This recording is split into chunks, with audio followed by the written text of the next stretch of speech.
Okay, so it's late. That's gonna be my last minute message for the night because everybody's going to bed except for me because I haven't told me. But I wanted to post this last message and I already got my husband's approval, so leave me alone. But anything in the Bible, 10 times out of 10 is going to be for your benefit. Anything that the Bible tells you, your benefit. And the reason why I can say that is because I grew up in a family very Christian, and I'm grateful for that to this day.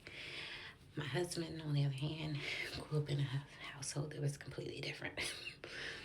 So, just me being my natural natured self, my entire family welcomed him in and we kind of kidnapped him.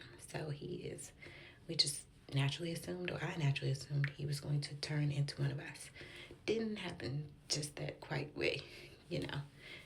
So, this is just goes to say, when the Bible tells you to be with somebody who's like-minded like you, it's because, or another Christian, it's because it'll be easier to go through things together and not have as many trials.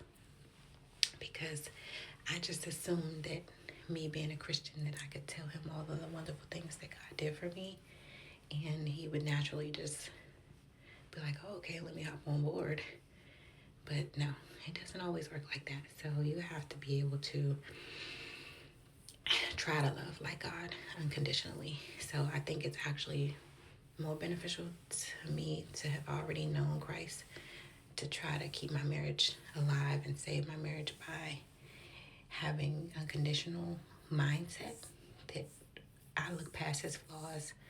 I try to look past his anger. I try to look past anything that's right in my face and try to look at him how God will look at him and how God looks at me. And I still want to love outside of all of those hardships. So, not to say that I'm the glue, but I think God is the glue. And he's been the glue.